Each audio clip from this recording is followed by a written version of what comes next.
This is According to Callis, and we are providing you the audio playback in an edited form to just give you the feedback from the candidates on the questions they were asked. This was on January 27th in Princeton, Texas. We have Randy Johnson, Julia Schmoker, Mr. Lytle filling in for his lovely wife who is running for the county clerk's office, and none other than Chris Hill. So please enjoy the questions and answers that are following directly after this. Thank you. What we're going to do is we're going to have 6 minutes to listen to each candidate. I wanted to have a genuine amount of time where you could get to know these people. I want you to notice how enthusiastic they are, how they're determined to do what's right for us, and I want you to be able to make the best judgment. And then after they get through with their 6 minutes, then Stephen Callis, who's the president of Constitutional Texans, will ask questions of the candidates, and then we'll bring up the other 4 candidates at that time. So, oh, hi. So we will start now, and we're just going to let y'all come down. Julia? Okay. You're on. Hello, good evening. Woohoo! My name is Julia Schmoker, and I'm running for State Representative, House District 67. First off, I am a patriot and not a politician. I know that many of you probably don't know who I am, so I'm going to tell you a little bit about who I am. I live here in Princeton now, just north of the town. We've had a ranch just east of Blue Ridge for almost 50 years, but I grew up in Dallas. I went to Richardson High School, then I went to SMU, then I went to McGill in Montreal, and then I went to the University of Minnesota in Minneapolis. That's my joke. Don't worry, they know. But I have my degrees are in music education, and those ladies did great. But then I did a 180, and I joined the Army. In the military, I was a public affairs specialist, and I served on a CBRN mission, which is chemical, biological, radioactive, nuclear, environmental disaster. And luckily, nothing happened here. So here I am, and I've been living all over the United States. I've lived all over Canada and Europe, and I have seen the ravages of communism. I studied abroad when I was young in Czechoslovakia and East Germany. And I have lived with the shortcomings of socialism in Germany, Austria, Canada. But I've always come back to Texas, and Texas knows how to do things right. Everywhere I've lived, there's always disaster, the economy's going poo-poo, but here in Texas, it's not. That's not to say that some people, I know that they have suffered, but not in other places. Texas has a good economy. We've got a strong business ethic. But I see a lot of things changing, and that is why I'm here, because this is not the America I know. This is not the Texas that I know. We have a lot of people coming from the north, the south, the east, the west, and our borders have never been secure. They've never been secure. We need to get in there and get a governor who's going to be serious about securing the border. I support securing the border and legal immigration. But another thing that sticks to me is our property taxes going up. They're never going to go down. I don't think that property tax elimination is a pipe dream, and I'm going to make it a thing to happen. We need to own our property, not rent it. There are plans out there that we know Alan West is in favor of, and Huffines. We know that it's not ideal, but what is ideal is owning your property. Second Amendment for gun rights, I'm in favor of that. I think red flag laws are a bad thing. Being on a list is never good. But don't go after the gun, go after the individual. And have you noticed that we've got a lot of Karens going on of all ages? We have unstable people. When I was young, You could drive around in your pickup truck with a gun rack, with a rifle. People weren't acting like this. People have lost their minds. It's not an accident. It's by design. Who here has heard of social and emotional learning? Okay, I am a product of it. I had to sit in school and listen to that. But because I traveled so much and had that wonderful communistic experience, I didn't buy into it. I am so glad. Social and emotional learning is a lot of things, but one of the things it seeks to do is destabilize the individual. The powers that be are interested in destabilizing our families, our religion, our children. Who knows? I know that y'all probably have heard about the books in Prosper. There were 82 books that had pornographic and obscene material. Sexualization of the children is a big deal, destabilizing. We have to have school choice. This problem isn't going to go away anytime soon. I love my son. I love his teachers. He loves his teachers. But I don't know what's being taught. School choice. But for other people, maybe our district is great and awesome, and I hope that it is. I think that it is. But not everyone else is having that happen. Anyway, I'm here and I'm standing up. I'm standing up because I can't sit down anymore. Someone has to take a stand. And there have been people who have been neglecting their duties to us. And I'm standing against that. And it's scary, but I'm still standing. And I keep coming to places like this, and I'm still standing, and I'm still talking because I'm trying to fight for me, and I'm trying to fight for you. I'm wanting to represent us. And I want to go down to Austin and represent us. Not some big PAC, not some bizarre corporation. We're the corporation. I'm ready to listen to you. I've already heard you. I've seen you, and I know that you are upset, angry, and frustrated. I am too. So vote for me. Vote for Julia Schmoker, House District 67. Thank you.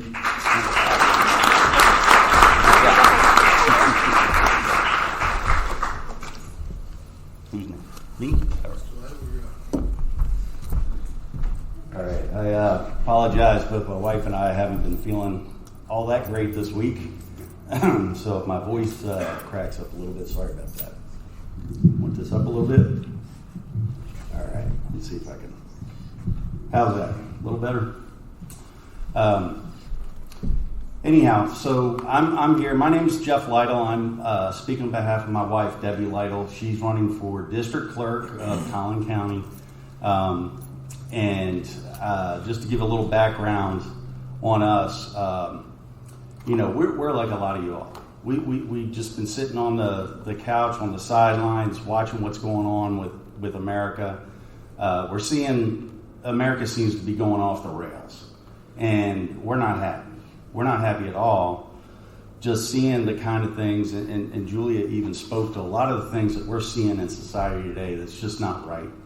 And, so we are frustrated, just ready to do something to make a difference out there. My wife and I, we prayed about it. We said, what is it that we can do? I don't know what we can do, but we're going to do something. So we jumped in the game, and we started block walking with our local elections. We live in Allen, and that really kind of opened my eyes when I started seeing some of the people that were already in on the city council, on the school boards, that kind of thing, and the kind of agendas that they were promoting. I felt like if it wasn't going to be us, who's it going to be? Nobody's stepping up. So I was very glad to see my wife. She decided to step up and run for district clerk because she sees that she's uniquely qualified for the position. She has over 16 years experience in records management. She used to work with National Institute of Health and actually worked with some blue ribbon panel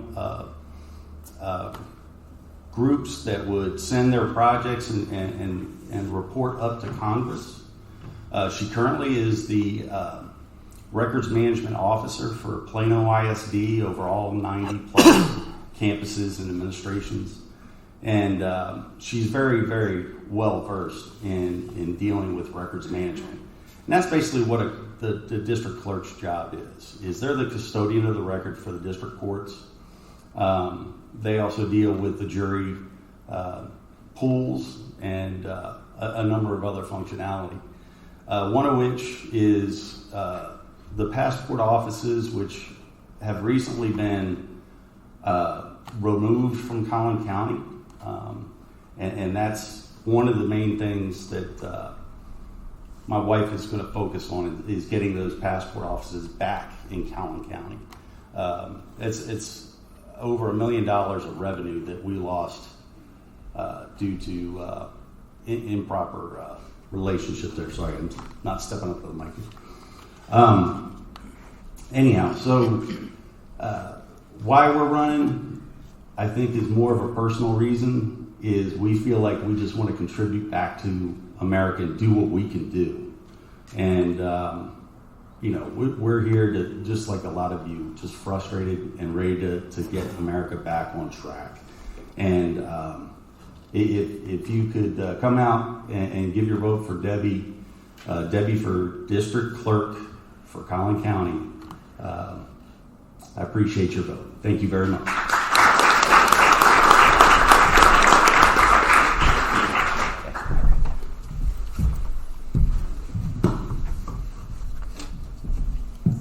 Good evening, folks, and thank you for being here this evening. I'm Chris Hill. I serve as your Collin County judge. I'm privileged to be here with you, and I have destroyed the microphone, apparently. We'll make sure that's working for you. I thank you for coming out. As candidates, as we make our way around the county, we sure appreciate seeing you come out and spend your time with us to get to know us and get to hear us, so thank you for that. 4 years ago, when I ran for county judge for the first time, I made you a promise. I promised you that as your next county judge, I would continue to lead Collin County according to the fiscal discipline and the fiscally conservative principles that we enjoyed under my predecessor, Judge Self. And I'm proud to stand in front of you today to tell you that I kept my promise to you. Today, Collin County has has cut the tax rate, the property tax rate, 10 years in a row, and for the last 6 years has adopted the effective tax rate. Now, I realize it gets down into the weeds, but let me just say this. For the average homeowner in Collin County today, you pay $650 in county property taxes. Now, I know when you pay your property tax bill, you pay it all at once, so sometimes that county part can get lost in there. But county property taxes have been $650 for the last 6 years, and I'm proud of that. The team that I serve with at Collin County says that we are going to continue to lead well with excellence and with a conservative focus here in Collin County, and I'm proud to tell you that we've done that. Today, Collin County has the #1 lowest property tax rate among all 254 Texas counties. And we provide some of the best services, most excellent services in the state of Texas at the county level. But 4 years ago when I ran for office, I also made you a promise that I would continue to lead as a conservative champion, just as I had done as a county commissioner. And I'm proud to tell you that I've kept that promise as well. Now, I didn't realize in 2018 when I ran for office that in 2020, all of us were going to be tested according to those promises. But you know what happened in 2020. As Dallas County announced that they were going to close down, and as Tarrant County announced they were going to close down, and as Denton County announced they were going to shut down, folks looked to Collin County. And when it was my turn to stand in front of the microphones and announce the plans for Collin County, as your Collin County judge, I told all the reporters and all the media that every Texan is essential, that every business is essential, and that we were not in Collin County going to get into the business of deciding who had a right to work and who didn't have a right to work.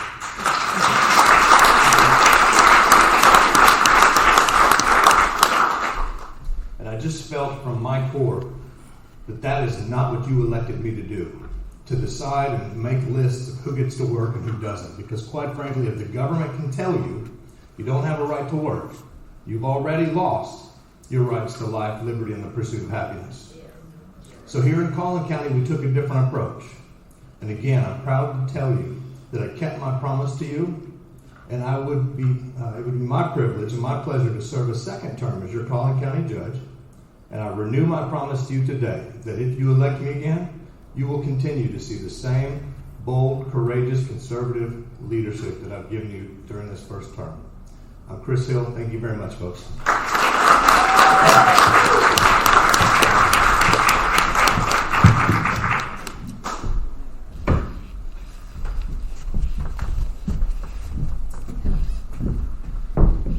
Good evening. My name is Randy Johnson. I am running to serve you as your next judge of Collin County Court at Law Number 5. And let me say right off the bat, because I get this question all the time, are you running against Chris Hill? No, I am not. That would be foolish. It is a completely different job. It is a county court at law. It is a general jurisdiction court. Thank you for being here today, and thank you for this opportunity to speak. It is an honor and a privilege to have the opportunity to speak to you. I appreciate your time and your attention. And before I tell you a little bit about myself, I do want to say hello to my wife here, Kelly Ann. If y'all have been poll greeters the last couple of elections, you would have seen her out there delivering snacks and water to the poll greeters. She understands how important it is for the grassroots and the people that get out and support us, and how important the job is that you do, and we really do appreciate that. Myself, I'm a fifth-generation Texan. I've lived in Collin County since 1985. I grew up in North Dallas, went to Richardson schools. I have lived here in Texas my whole life. I've practiced law for 37 years. I graduated from Texas Tech School of Law in 1984 and had the good fortune to go to work straight out of law school in the appellate section of the district attorney's office under Henry Wade. When I was growing up, if you'd asked me when I was 4 or 5 years old, what do you want to be? I would have told you I want to be a lawyer. I want to work for Henry Wade, and someday I want to be a judge. Why would a 4-year-old even think like that? Well, my grandfather was a bailiff. He happened to be the bailiff in the Jack Ruby trial, and we lived next door to him until I started school, and I was just enthralled. He would tell me stories about the courthouse, the judges, about working for Mr. Wade, and that was his dream for me. He got to see me as a prosecutor working for Mr. Wade, and he always wanted me to be a judge, and I hope to make that dream come true too. Why do I want to be a judge? I truly feel that I'm called to do that. I felt I was called to be a lawyer. I spent my whole life representing people and defending our rights, first as a prosecutor, and then later doing civil trial work, and then more recently I've done some defense work, criminal defense work. This is a dual jurisdiction court, which means it hears both civil and criminal cases. The types of criminal cases that it hears are misdemeanor cases. It hears a lot of DWIs, it hears drug cases, it hears family violence cases. And about 80% of what this court does is, in fact, criminal. And my opponents will tell you, well, Randy does a lot of civil stuff. He doesn't do a lot of criminal stuff, and this is just a criminal court. Well, the fact of the matter is, I do a lot of criminal, too. I'm up at the Collin County Courthouse almost every week, handling criminal cases. And yes, the bulk of what I do is civil, but I do both. And this is a court that needs to have someone who has experience in civil law as well as criminal law. This is a court that until recently, the jurisdictional limits for the civil cases was $100,000. Not many folks know that's gone up to $250,000. What that means is with our exploding population is more people that used to file cases in district court are going to file civil cases in this court to take advantage of that higher limit on damages, and because a lot of folks feel that it's quicker and easier to try cases in county court. So that's why it's very important that we have someone in this position that knows civil and criminal. I had the good fortune to start out in the appellate section of the DA's office, where I handled over 100 appeals before I ever tried a case. I got to see pretty much every kind of problem you can run into in court, the mistakes that are made, and the way to correct them. By the time I'd been attorney for 2 years, I used to get calls from the judges. Randy, what do we need to do with this evidence? They're trying to do this. What is the rule on this?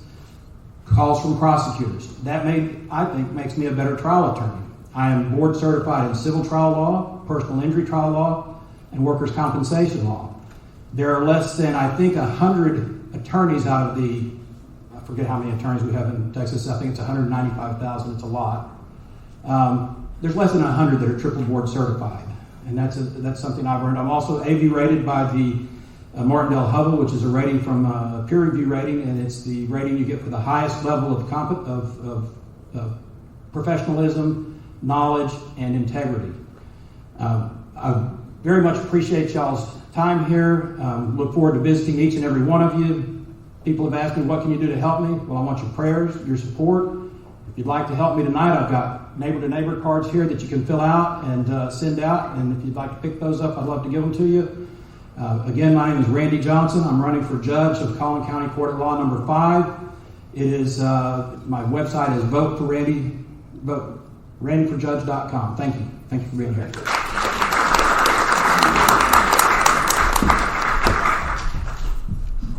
Thank y'all so much. Now we're going to have questions. So we'll go in the same order. You'll come up and... Reverse. Pardon? Reverse. Reverse. Sorry. We're going to do reverse. Stephen's in charge of this part of the program. So I do want to tell y'all something. I'm a precinct chair here in Princeton. Joe Cruz is a precinct chair here in Princeton. We are looking for people to volunteer.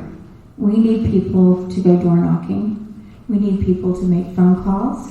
We need people to tell their neighbors about who to vote for and that there's an election, because so many people in Princeton don't even know that. So there is a sign-up sheet in the back at the table for volunteers. If you're willing to volunteer, we would love you so much. So please volunteer. We would just love that. All right, so we're going in reverse order. And I'm trying to give all the attention to the candidates. So here you go. You ready, Randy?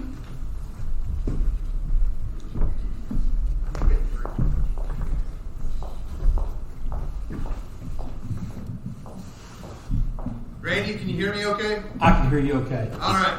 So being that you're running for judge, you really can't answer too many questions.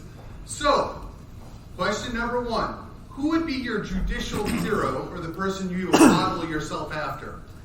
Well, my judicial hero would be Antonin Scalia because he never abandoned his core beliefs. He believed in strict construction of the Constitution. He believed in gun rights. He believed in personal rights. And I don't think you can find a better model. But what he did was appellate law, and what I'm doing is trial law. So I would try to model myself after him in that I would keep my core values and base my decisions on the law as it's written and not legislate from the bench. Okay. The next one is both easier and harder for you. Okay. Describe yourself in 5 words or less. Hardworking. Is that 2? That's 2. Hardworking, dedicated, knowledgeable. I know the law, and I believe in the rule of law. Thank you. You're a relief. I'm relieved. Well, thank you very much. And I just want to shout out for the precinct chairs. I've worked as a precinct chair. I worked with Stephen on the rules committee. They do a great job, and it's wonderful what y'all do, and I appreciate your time.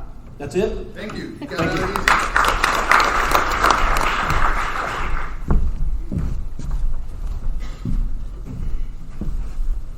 All right, Chris.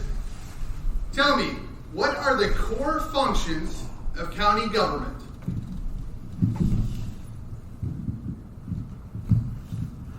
So the county, your county level of government handles dozens of different, in fact, many dozens of different responsibilities. But those things that we consider really the core, most central to what we do, usually we think of law enforcement, and we think of public safety, and we think of the justice system. Those are really at the core of what we do. The sheriff's office, the county jail, the county courthouse, and the court system. That was too easy. All right, so give us your next term's 3 top priorities. So over the next 4 years of Collin County, we're going to continue to see dramatic growth. We've seen it already for the last 10 years. The census came out, and the population numbers here in Collin County rival any county in the United States. We're growing very quickly. We're going to continue to see that. And that puts significant pressure on all of our core systems here in the county, from transportation to public safety to the justice system. The Commissioner's Court, the primary role of the Commissioner's Court is to work with all of the other elected officials that you put into office to make sure that they have the resources they need to do their jobs with excellence for all of us.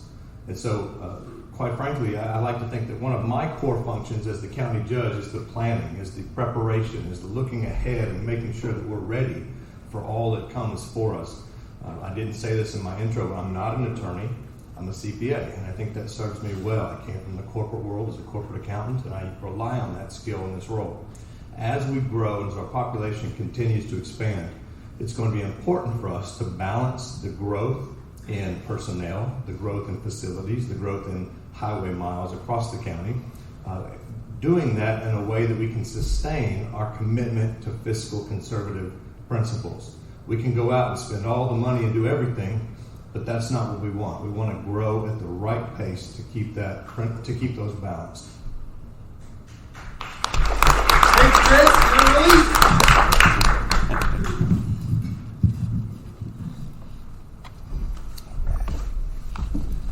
All right, Mr. Lytle, you get to step in for your wife. So why don't you tell us her 3 top priorities if she were to win?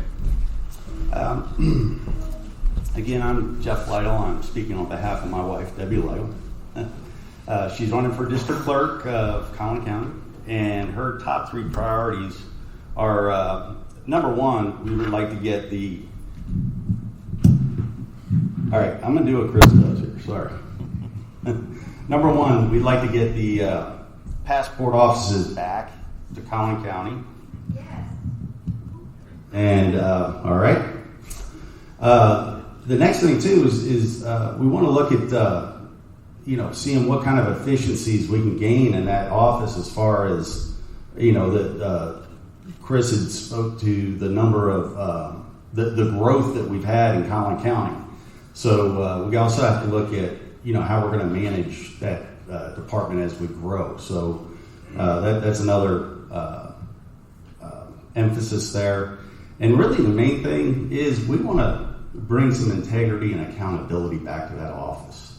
Quite honestly, we've had some problems there with, people, I guess, have lost some trust in the current district clerk there as far as the employees and as far as, I guess, showing up for work, that kind of thing. So to let you know, my wife, she is a very hard worker, and she is very accountable, and she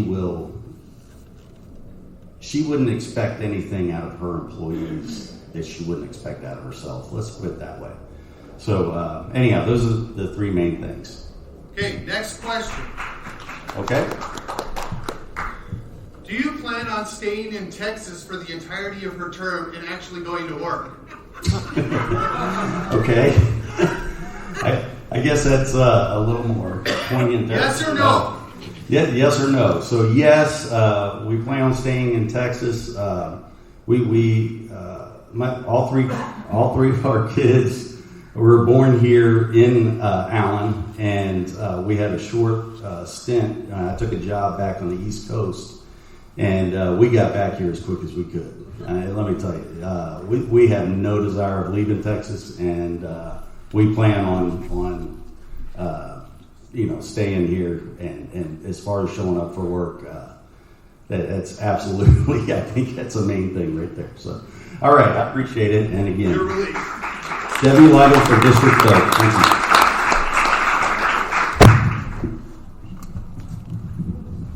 Try and get that set back up for you.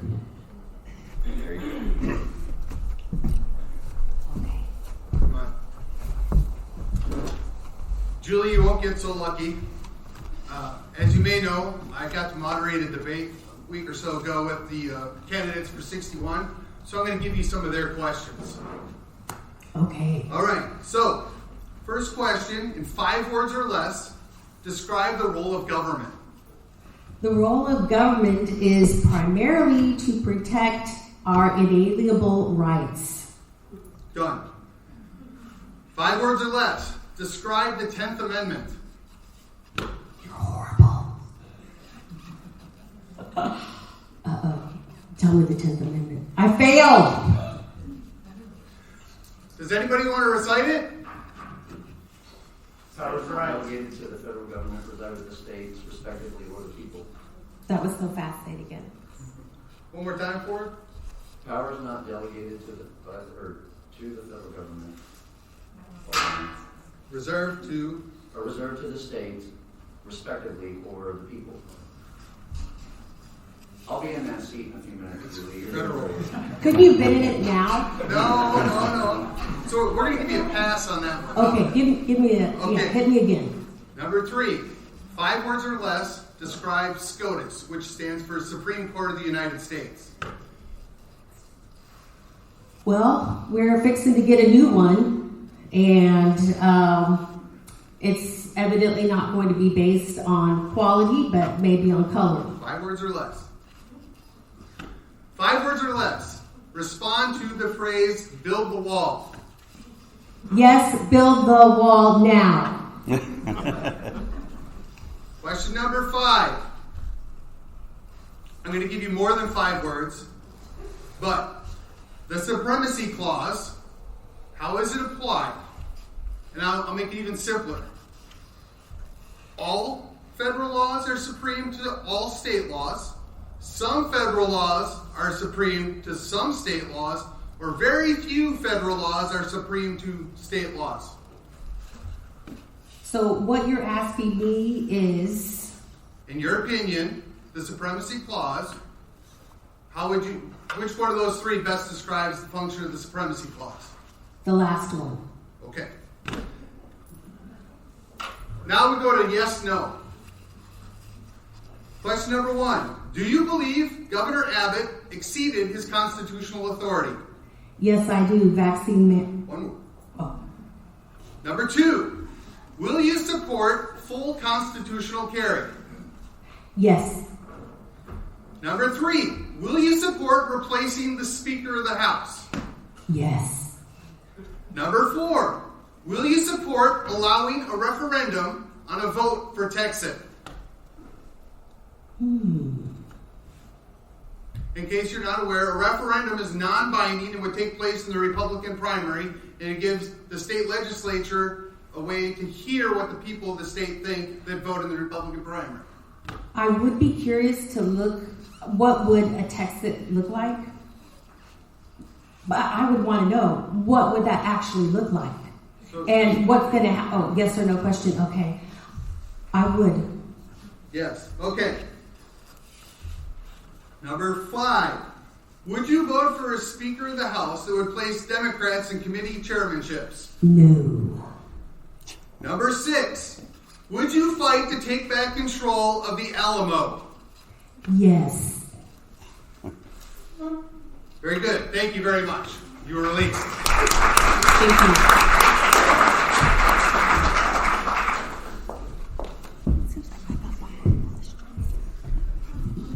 What do you think? The preceding event was brought to you by the Constitutional Texans of Northeastern Collin County. I happily serve as a member of their board.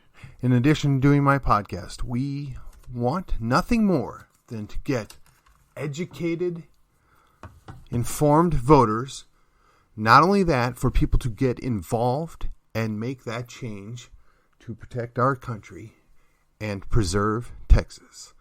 Thank you for joining us, and part 2 will be posted shortly. Thank you.